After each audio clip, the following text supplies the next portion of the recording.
After the Taliban threatened to attack this medical clinic in Nangarhar, U.S. Army engineers decided to protect it with a wall. To help the community even more, the American Provincial Reconstruction Team, or PRT, used local builders. Now that decision has caused problems too. The wall is already falling apart. They're still using bad bricks and bad mortar, so construction-wise, we haven't seen the progress that we'd like. Lieutenant Colonel Grant Hargrove is trying to build a normal life for Afghans. But you see in his work why America's strategy here takes so long. When we visited the U.S.-built clinic, there were no patients. The doors were locked. What 100 troops can build can be rendered useless by a whisper.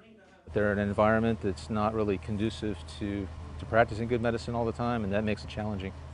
Major Robert Niewunder, an Army medical officer, told us insurgents threatened the Afghan staff. I was told a physician quit, a midwife quit, the manager at the time had quit. Now Major Niewunder is training the local pharmacist to take over. But if you're doing it for real, you must make it very tight to stop the bleeding. Within minutes, you've now saved his life and he has time to travel to the hospital. The PRT team here in Nangarhar started work on this project a few months ago. But now the security situation here has gotten so bad, it may have to be shut down. Better that, said Hargrove, than spending more money on a project that causes more problems than it solves. You have to be very careful about how you push reconstruction funding into an area like Iraq or Afghanistan.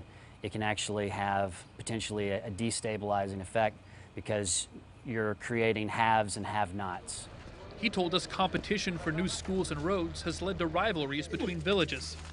A new bridge has drawn Taliban threats.